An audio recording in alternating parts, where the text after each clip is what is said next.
When you think about Buddhism, words like compassion, mindfulness, and, enlightenment probably come to mind. So it's kind of jarring to find out that some Buddhist texts have these super detailed and, let's be honest, absolutely horrifying descriptions of hell. So how in the world do you square those two things? Let's dive in and see if we can make sense of this. I mean, it's a real head-scratcher, isn't it? Why would a philosophy that's all about ending suffering spend so much time cataloging it? And we're not just talking about a quick mention here. We're talking specific names, locations, punishments, the whole shebang. What could possibly be the compassionate reason for doing something like that? And get this, we're not the first ones to ask this question. It's literally right there in the scriptures. This quote is from a major Buddhist text, where one enlightened being, Prahlada Raja, asks another, Kṣitigarbha, to lay out all the grim details of hell. And look at the reason he gives. It's for the sake of all beings. But how? How could describing all that horror possibly be an act of compassion? Okay, to really get this, we have to completely shift our perspective. The goal here isn't what you might think. It's not about scaring people into being good. Nope, the real reason is something way more profound. So here's the big twist. These crazy detailed descriptions of hell aren't a threat. They're a warning. Think of it less like a believe this or else and more like a giant flashing danger do not enter sign.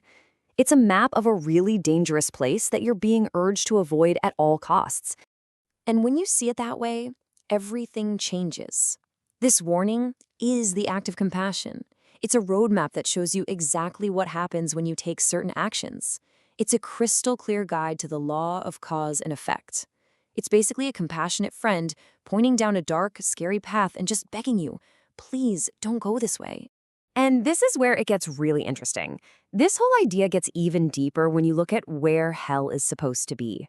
The description isn't literal, you guys. It's jam-packed with symbolism. It's not just some random spooky place. The location itself is a teaching about our own minds.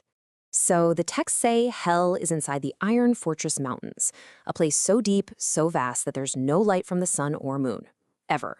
Just total darkness and inescapable iron walls. Sounds terrifying, right? But remember, this whole physical description, it's a metaphor. And here's the first layer of that metaphor. The physical darkness, that represents a philosophical darkness. It's the ignorance of a mind that doesn't have the light of wisdom. It's that feeling of confusion where you just can't see things clearly, especially the consequences of what you do. So what about the Iron Fortress? Well, that symbolizes karma, the idea that once you do something, the consequences are set. They become as heavy, as solid, and as tough to change as iron. See, the walls of this hell aren't built by some demon. They're forged from the weight of our very own actions. Okay, so this rabbit hole goes even deeper, because the practice of specifically naming each and every hell, well, it actually connects to a surprisingly modern psychological tool for dealing with our own inner struggles. Right?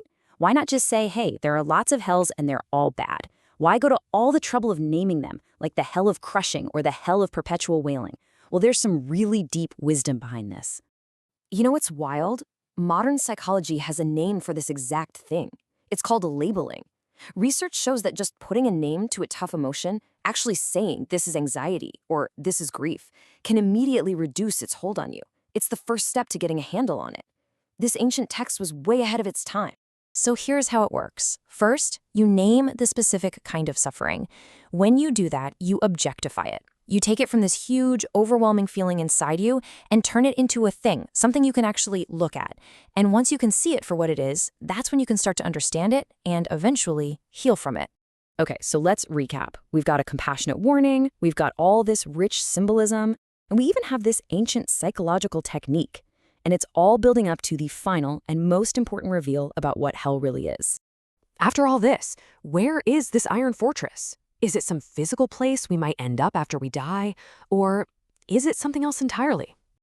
So the common view, the one we all kind of know, is that hell is a place you go to get punished after you die.